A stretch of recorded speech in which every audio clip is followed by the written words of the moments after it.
Hey, I'm Michael, and this is Michael in the Middle. It's an intergenerational relational podcast for people who are interested in better human interaction. I'm glad you're here.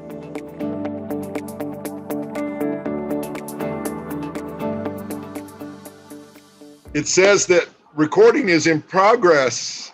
I would say that's progress. I would say that's my friend Terry Toler on the other side of the screen, Dr. Terry Toler, and we'll get to that in a minute. But hey, Terry, good to see you, man. Hey, Michael, great to see you. It's good to have some progress. Well, everything works great when it's working. I think somebody probably said that somewhere. Like you said, maybe Hank Kimball from Green Acres. I don't know, but anyway. Sounds like a Yogi Berra. Well, we're gonna give this a good go. I'm in Gatlinburg, Tennessee. You're in are you in Yukon or Oklahoma City? What's your address? Oklahoma City. All right. Oklahoma City. Yeah, our friend Jim Wilcox used to refer to Yukon as one long word, Yukon, home of Garth Brooks, because that's what it said up on the water tower out there by Yukon years ago. That's right. And you and I could probably talk for hours, and actually we have before, but there'll be a little bit of a time limit on this platform today, so we'll have to keep it streamlined. But welcome to Michael in the Middle, Terry. Well, thanks, and congratulations on the new podcast. I've caught a couple of the episodes, really enjoyed it, and I think you're just uniquely positioned to moderate conversations about the times we're living in, and love what you're doing. Thank you so much.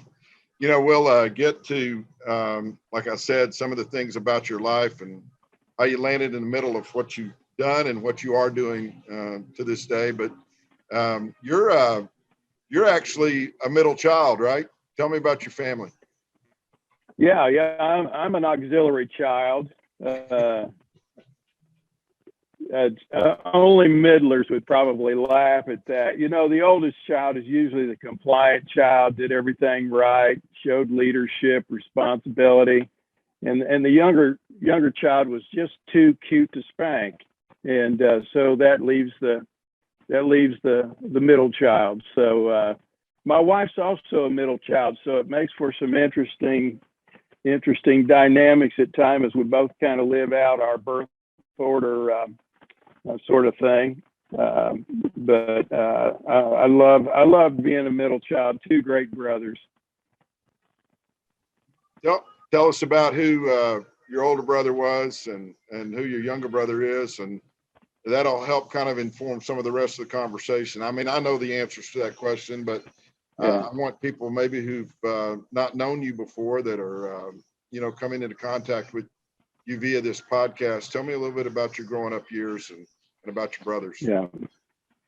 Well, my older brother, Stan, 3 years my senior, was just a towering figure in my life and my brother Mark's life.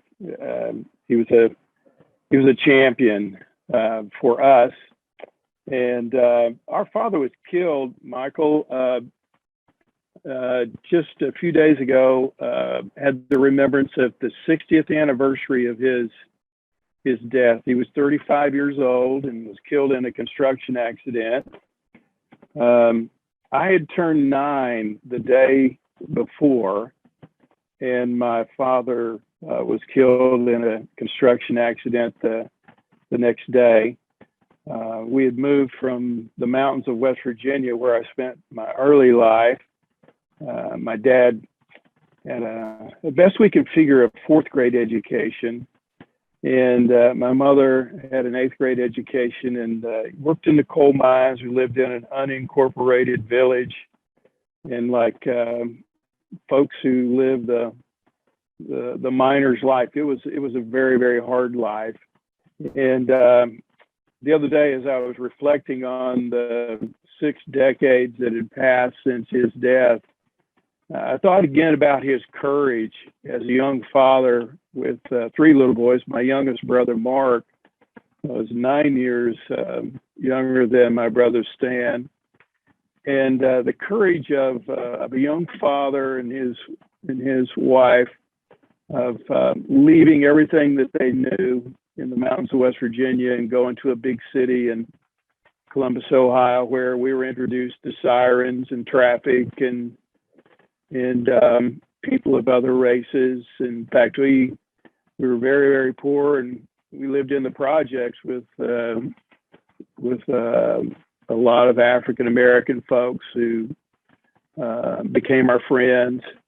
And life was a challenge, but I just think of my dad and the courage that it took to leave all that he knew to take us to Columbus, Ohio, in search of a better life and a better job. And it did not work out well. He had a hard time finding employment and struggled to find a job. Finally found a job, and then shortly after that was killed, leaving my mother with 3 little boys to raise.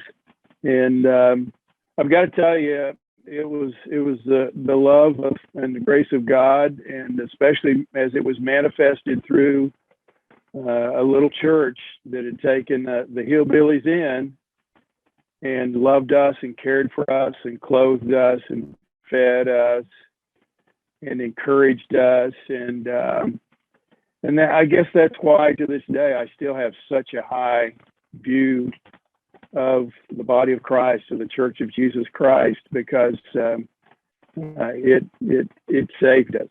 It saved us. Now, it's a long answer. I hope I'll be briefer with the other ones, but you lead me into these conversations. I mean, I've been touched by that story. I knew a little bit about it because, as you know, not only did our paths cross where we were able to work together for really 5 wonderful years, 1992 to 1997 in Oklahoma City, 3 of those at Oklahoma City First Church of the Nazarene together. And then as we kind of started working on some different things that related to Southern Nazarene University, you helped me kind of launch, you and your brother Stan helped me with Southern Nazarene University's baseball program when we relaunched that thing. And then you ended up moving from the pastorate at Oklahoma City First, and I'm kind of getting ahead of myself just a little bit, but your stellar 20-year career at Southern Nazarene University we'll talk about here in just a minute. But I wanted to just pause. Your brothers, the Toler brothers, performed as a singing group and as ministers across the decades, and we would be remiss. I mean, I can't have Stan on the podcast himself, but the spirit of Stan has lived on in so many, and I just would have to say that one of the reasons I'm doing this is because of the impact that your brother Stan made on my life. And I've mentioned it before that the doctoral dissertation that I did a couple of years ago was dedicated to my wife and to Stan because I studied generosity. There were other facets of the study, but I was marked by the life of generosity that I saw you guys live, and to hear you talk about being raised in poverty in many respects. What was it that flipped the switch toward generosity for you guys? I mean, is there a memory? Is there a pattern? Was there an example? How did that become such a hallmark for you guys? Well, I think my brother Stan and I, and if he was here, I think he would tell the same story. And we're shaped by the events of life. There's the ordinariness of life that's still shaping us. But one of the memories I have is when times were very, very hard for our family. We got our clothes at the secondhand store, and we got the government commodities. And I remember our first Christmas when we'd moved from West Virginia to Columbus, Ohio. It was a very, very hard time. And we put a blanket up in this shotgun apartment that we lived in next to a bar and grill, and just trying to stay warm out of everything. And it was Christmas 1961. There was a knock at the door, and there was the pastor and the Sunday school superintendent and others. And I don't remember who all was there, but I remember that they had groceries for us and they had presents for us. And Stan and I talked about it. Mark was too little, but it was a moment in time when the church came to us, and they came to us in a very tangible way. They came with love. They came with fulfilling needs that we had. And I think the generosity of the church really, really, really shaped us that day as they walked through our shotgun apartment and piled their groceries on the little kitchen table and onto the floor. And we had food and we had Christmas presents. And more importantly, we knew what the church was supposed to look like, I think, on its very best days. And I think it really profoundly shaped us. And then when my father, was suddenly taken, this is an aside, but it's a really powerful story, Michael. I think of the providence of God, and there may be a listener, somebody's viewing the podcast later on, who's going through a really difficult time and wondering if God is working through all the pain and struggle. So my birthday is on the 29th of August. My dad was killed on the 30th of August. And I just put this together just recently with my brother Mark. My stepfather, who came into our lives after our dad was killed, his birthday was on the 1st of September. And so I've thought about it like this. He was a single man, our stepfather. He was a fairly new Christian, and he was living with his sister. In fact, his conversion story was pretty dramatic. He'd been hard living, but he was living with his sister and his brother-in-law, and she'd prayed and tried to get him to go to church, finally got him to go to church, and he really felt like he wasn't ready to become a Christian, but he thought his brother-in-law really needed to be a Christian, and he wanted his brother-in-law to be kinder to his sister, so he thought if he went to the altar, his brother-in-law would go to the altar, and his brother-in-law didn't go to the altar. And so, but he went. And he told me later years that when he left that night, he said it seemed like the Lord spoke to him and said, "This was not for your brother-in-law, this was for you." And that night he stopped drinking, stopped smoking, changed his life, and became a regular at the church where our family attended. But here's the story. And this came just maybe 4 or 5 years ago from his last remaining sibling, his sister. And she said that he had worked second shift or something, and when he'd gotten up and his sister had prepared him a meal, she said, "Oh, Jack, bad news. Brother Toler was killed in an accident at work today." And she said he bowed his head and started to weep and said, "Oh, my Lord, what will happen to those little boys?" So the 29th, the 30th, and the 1st. And God was working to prepare him for That's a amazing. really, really important role, and that is to help my mother, who was not capable herself. In time, they married, and he was just the best stepdad you could imagine. And one of the stories about how good he was he knew that my brother Stan and I, Mark was so small, that we were struggling with accepting a new man in our house. And one day he said to me, he was very wise. He went to maybe the 10th grade in school, raised on a tobacco farm in Kentucky. And he said, I guess you're wondering what you should call me. And he said, I just want to tell you, you don't have to call me Dad, because I could never replace your dad. But you can call me Jack, or you can call me Uncle Jack, but you don't have to call me Dad. And so I said, fine, I'll call you Jack. And then as time went on, as he loved me and my brothers, cared for our mother, it wasn't too many months, maybe a year, and I was calling him Dad.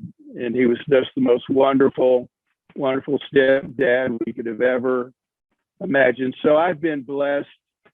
I've been blessed among people, and so have my brothers, to have two wonderful dads. And I know that's hard for some people to hear because maybe they had a different kind of life, but we were blessed with two incredible dads who shaped us, and whatever little bit we did, we owe a lot to them. Yeah, no doubt. I'm I'm always thinking about a song when I'm listening to a story, and I'm sure you've heard it. It's it's a couple decades old, but the song, country song, "The Dad He Didn't Have to Be," and exactly remembering Jack Collingsworth as I do, I can clearly see that, and y'all, I think at least Mark even called him Daddy, which is what I've always referred to my father as. Wow, what a great story. Well, you're there in Ohio, and as I recall, you and your brothers, you were affiliated primarily early on with the denomination Churches of Christ and Christian Union, I think. Am I right about that? Is that how you got we were Circleville? Yeah, we were with the Pilgrim Holiness Church, which merged with the Wesleyan Methodist Church. And then my brother Stan announced his call to ministry. He felt a call very strongly. He was a very young boy, but he was about 15 when he announced, and immediately started preaching, and was very effective. And he was invited to preach everywhere. He was kind of a boy wonder, and he preached wherever anybody would have him. And as he was preparing for ministry, our parents didn't know anything about college, higher education, and there was a connection with what was then Circleville Bible College, now Ohio Christian University, and he met Melvin Maxwell in a visit. This is a lot of listeners would know John C. Maxwell, the famous leadership legend. I think he sold over 23 million books worldwide. But John's dad was a powerful influence on my brother Stan, and then John as well. They worked together for many years. And but Dr. Maxwell was also a powerful influence on all three of us. And he saw something in us that we didn't even see in ourselves. Couple of stories. One is my brother Stan, when he met with Dr. Maxwell, when he went for a school visit, and he'd gone to another school, and he had said, I want to go to school here, but I pastor a church. He was pastoring the church at 17, just preaching. He couldn't do board meetings or anything else, but he was just preaching at this church to keep it open. And it was going well. And he said, I want to keep pastoring my church. And at that school, they said, you just won't have time. You won't be able to do that. And so when he went to visit at Circleville, Dr. Maxwell said, in response to his question, can I pastor my church? He said, oh, yes, you can pastor your church. But he said, you won't do it for long because my son John will be graduating and you'll take his place in the college quartet. And just a well-timed word of affirmation from a respected source just changed the way Stan thought about himself, thought about what he could do. And the same thing happened to me. I was a freshman, and Dr. Maxwell called me in, and he said, he said, we've never had a freshman in the college quartet before. And he said, you would be the first one. And he said, I know this. He said, I know that you won't disappoint me. And it was, again, just speaking faith into our lives. And hopefully we've tried to do that, all three of us, through the years, because we know how important it was to us to have someone say, I believe in you, but I can believe that you can do even more than you even think you can. And I love that. I won't go into the whole story, but when we moved to Mississippi, I got my driver's license a little ahead of my Oklahoma buddies. This is back in 1975, and talked about this with my dad, being able to drive him around at the age of 15 instead of having to wait until I was 16 if we'd stayed in Oklahoma. And they, my mom and dad bought me a 1967 Plymouth Barracuda, white, with that big slanted hatchback and big window in the back, which was great for a car that didn't have air conditioning in Mississippi. But I remember my dad, after the man left, he'd given him the check for the car, pulled me over, you know, as only Talmadge could do. He said, now, Michael, your mother and I are very proud of you, and we believe in you, and you've never done anything to disappoint us. Now, this car will give you a measure of freedom you've never had before. And we just want you to know we won't be able to be there looking over your shoulder all the time, but we trust you. I mean, I look back on that. That was a heavy weight on my shoulders, you know, not to disappoint somebody that believed in me. And I think there's a lot to be learned from that, you know. And I have no doubt that, you know, in your relationship with Dr. Maxwell, that was a real motivating factor for you, knowing somebody believes in you. So you went to Circleville, which became Ohio Christian University, got a degree there. Later, when you all were in Oklahoma City, while Stan was pastoring, am I correct? You did a master's degree at Southern Nazarene, and then I did. Yes. We were working together in the '90s. You completed a doctorate at the University of Sarasota, and you know, I remember some of those days where you were digging in and doing the work. And I want to tell the people who may not know you that this friend that I'm talking to today, it is one of the most studious and observant persons I ever knew. Tell me where the thirst for knowledge and the discipline to attain it and retain it came from. Was there something about, is it just inborn in your personality, or was there someone that you saw that modeled that for you? Well, you know, I've like you, you know, I've taken the personality test, one kind or another, and also done the, you know, the strengths finders, and so in my top 5 is input. And I think I just have a curious nature. Some of us are just wired that way. But back to your tribute to my brother Stan, and thanks again for your remembrance. It means a lot to our family, the way you have brought him to remembrance, and you've honored him with your work and with your testimony. But I think that generosity it begins with the fine art of noticing. I think it begins with just noticing. And my brother Stan was exceptional at that.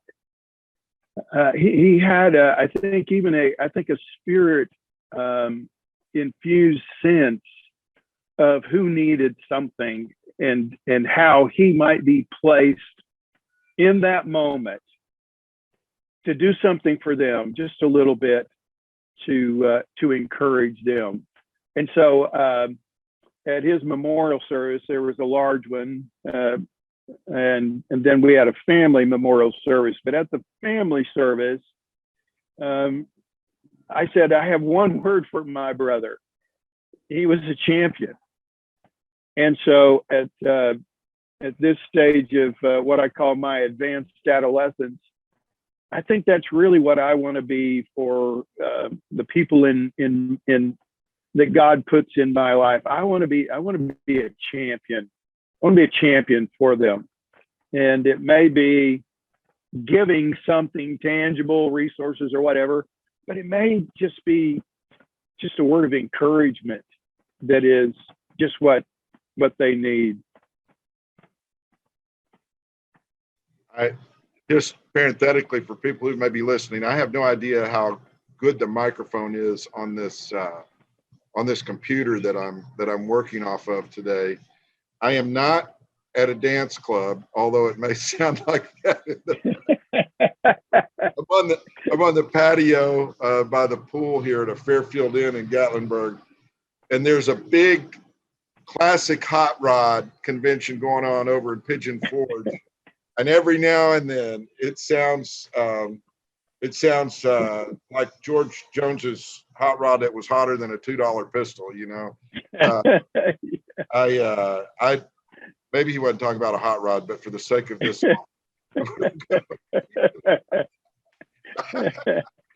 We'll call it a hot rod for now.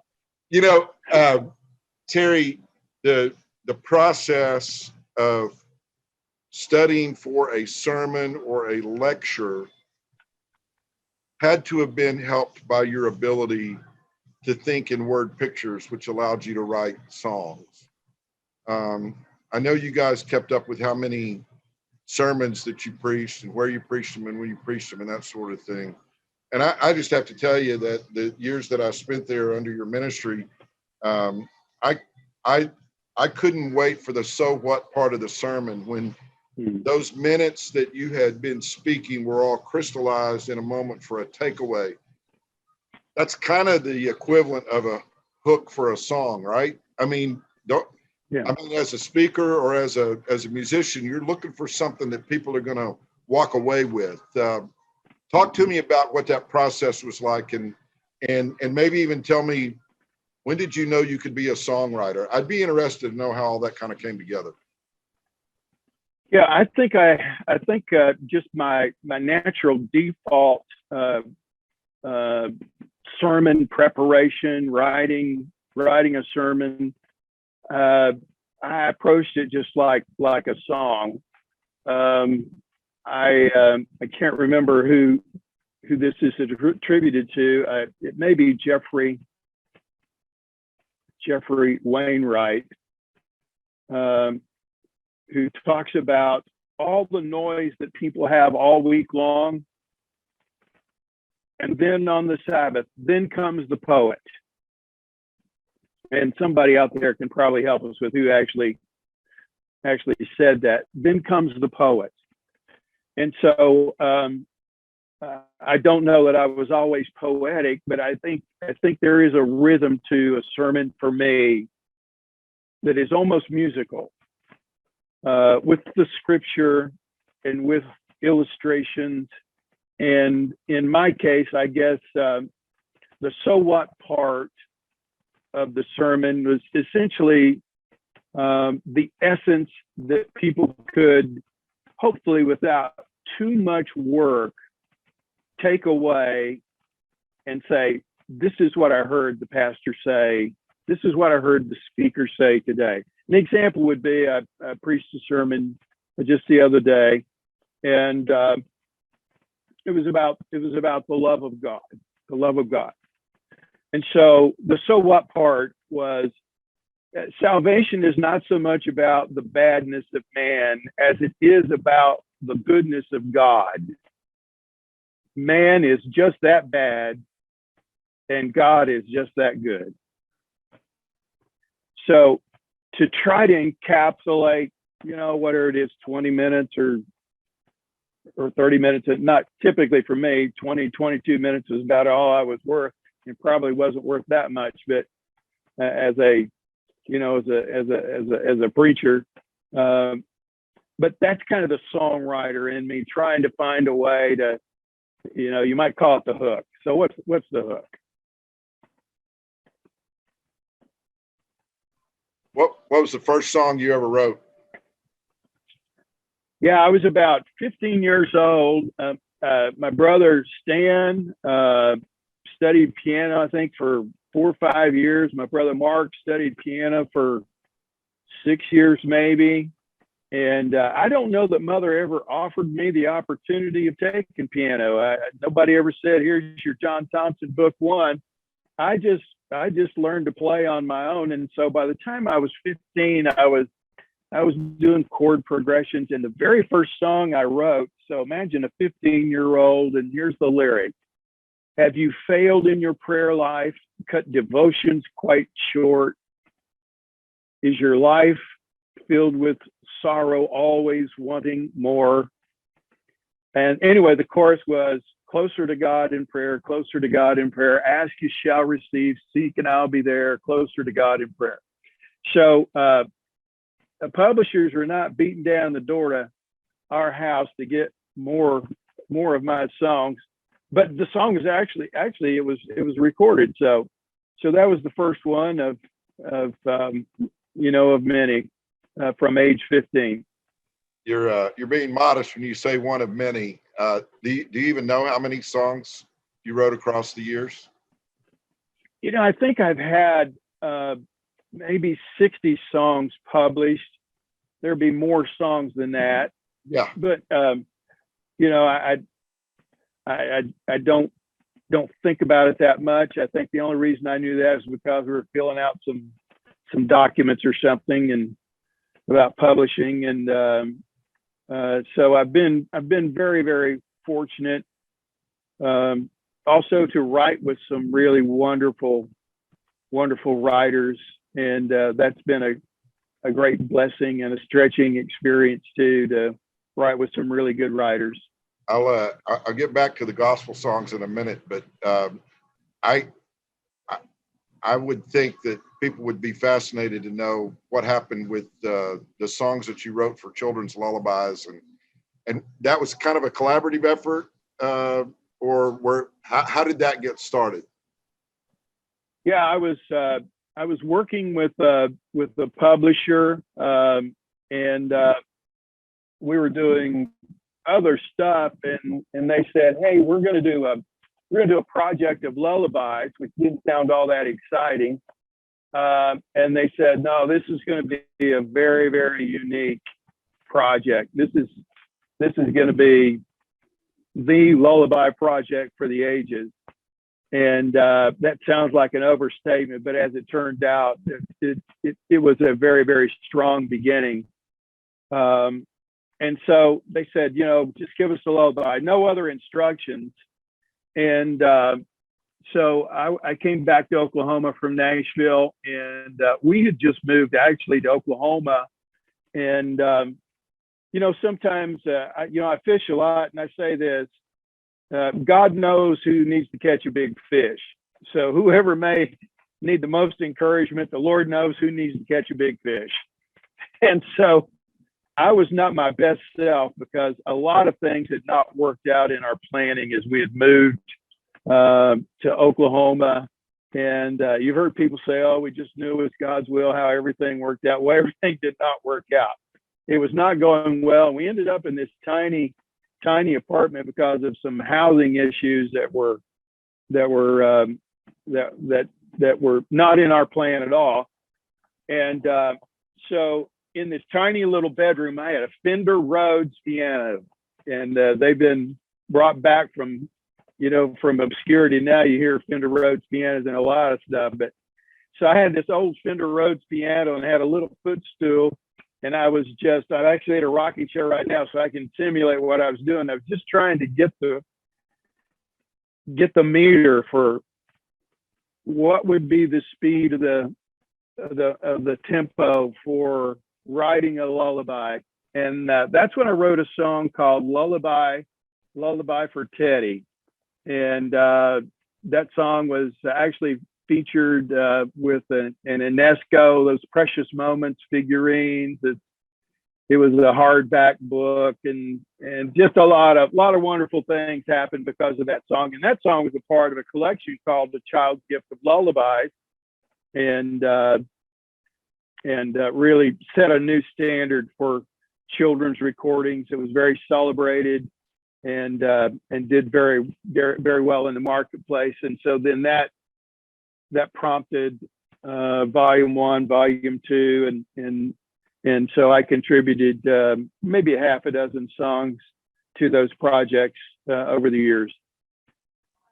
I just love it, and remember the nice framed remembrances of those successful recordings, and thinking about how many people saw their children find a place of rest listening to those songs.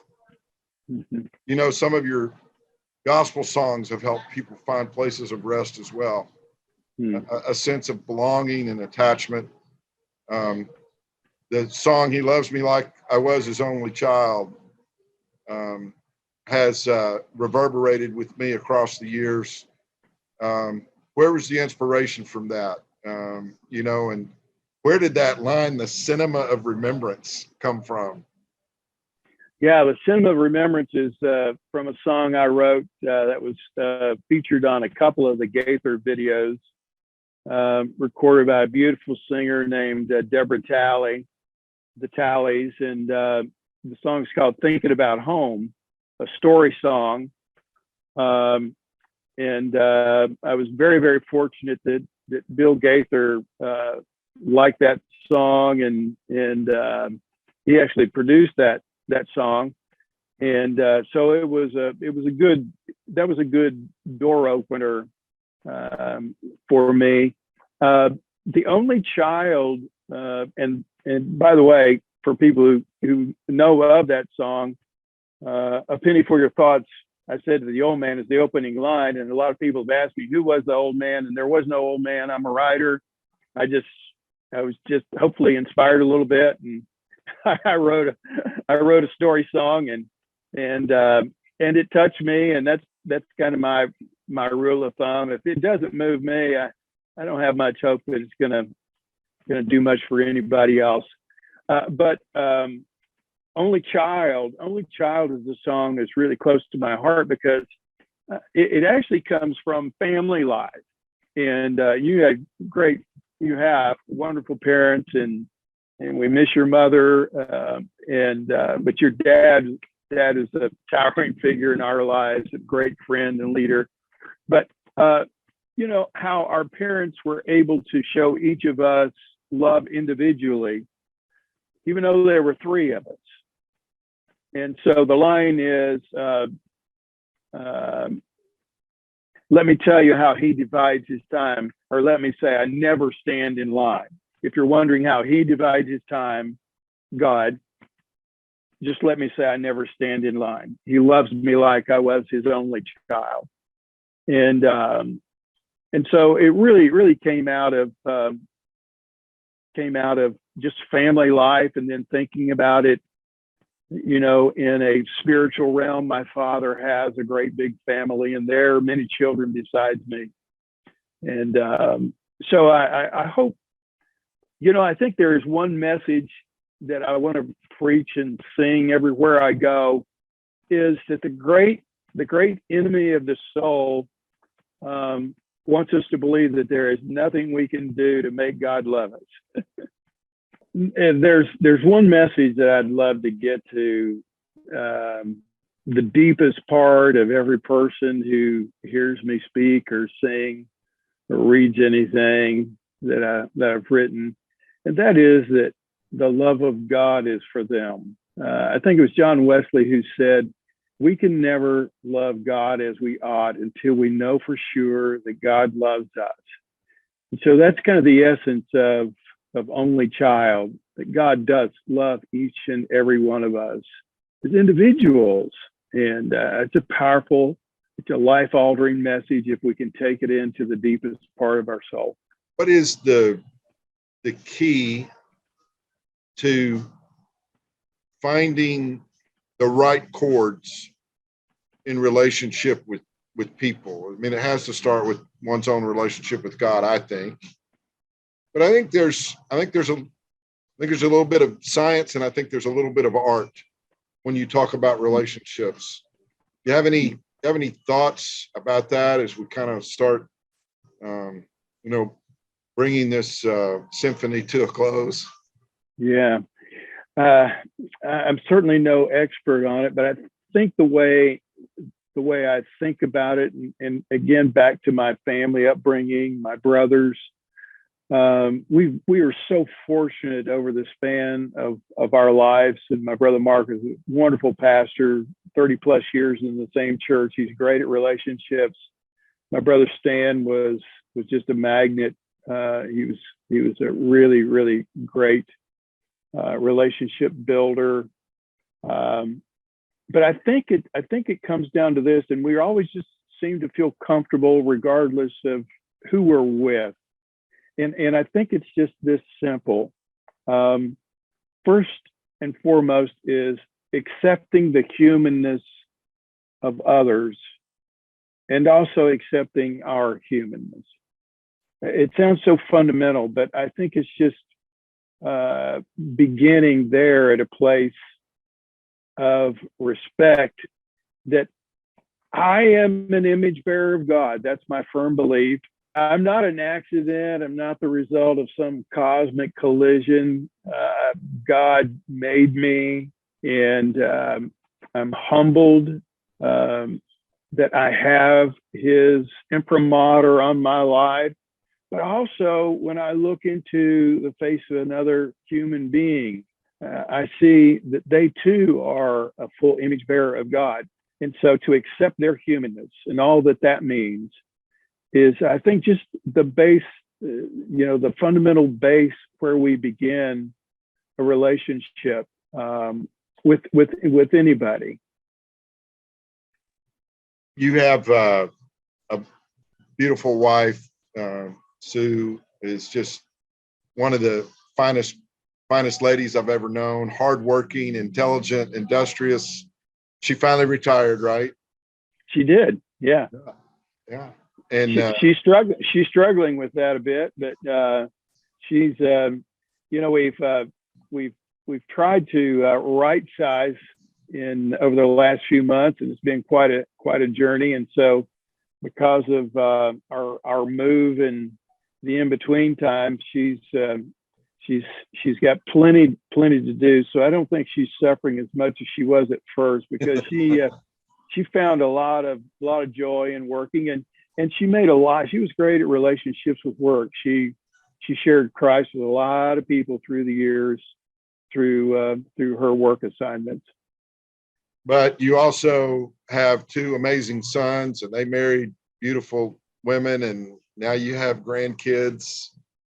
I mean, when you were 15, writing a song about, trying to get people to come to the altar or whatever that was, bring your life before God, bring your prayers to God. Could you have imagined your life now at this point? Yeah. Well, it is the embarrassment of riches. God has blessed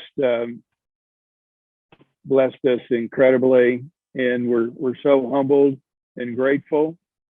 And there've been we've suffered great losses, but the great joy in life is knowing Christ and having a beautiful family, something to do, and great friends, and I count you at the top of the list.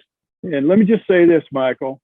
There are a lot of folks today, and there's some even in the church, who are struggling with this matter of faith. I don't know of any other way to God than through Jesus Christ. I don't know of any other reliable way, and that's the great joy of my life. Well, you and I together, we partnered in this, and I don't know if you wrote it, I wrote it, we wrote it, or somebody else wrote it. We can't give them credit because we can't remember who it was, but we used this theme, celebrating joy and hope in Christ. Remember that?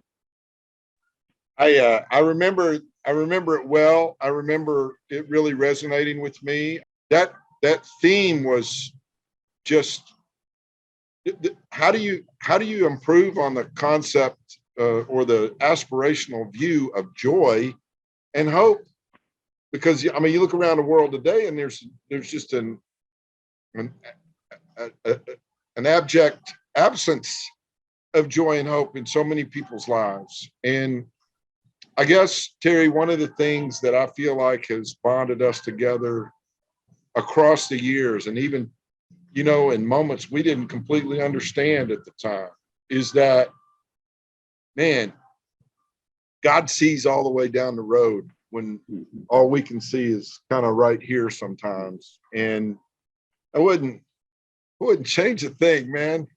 I wouldn't change anything about the outcomes that I see for us. I mean, I would want certain things. I wish Stan was still here, but he lives on in so many other people, and that's just one example of things that we could wish were different, but we know they're not. So we just keep walking, like Mike Reed wrote, walk in faith, trust, and love, keep putting one foot down in front of the other. That's kind of the way I recognize how we really can have joy and hope through Christ and through the relationships that we have with people. I don't say this glibly, but you have been such a great friend and a mentor in many ways, and an example of something I wanted to try to do myself, which was to not just live a life, but to maybe make a mark and to leave something for people to remember that was a blessing and not a curse. And you've lived that kind of life for people, Terry, and I'm so honored, that you were willing to spend some time with me here on this. You have grandchildren. I have grandchildren. I'm thinking a lot about that these days and what kind of world they're going to grow up in. And for people like us who've been involved in church stuff for so long, it's easy to kind of throw out some of these things that we truly believe in, but that could, to some people, sound cliche. But what's a nugget? What's something you're thinking about right now that you want your grandkids to be able to take away when they remember you and Sue? Well, I had a wonderful experience just a few days ago, Michael. I was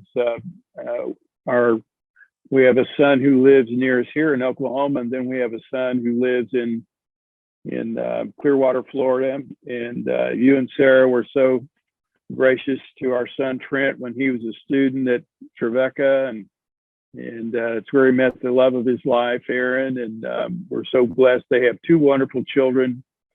And I was at the condo, and Jordan, the 11-year-old, was preparing for her first day of middle school.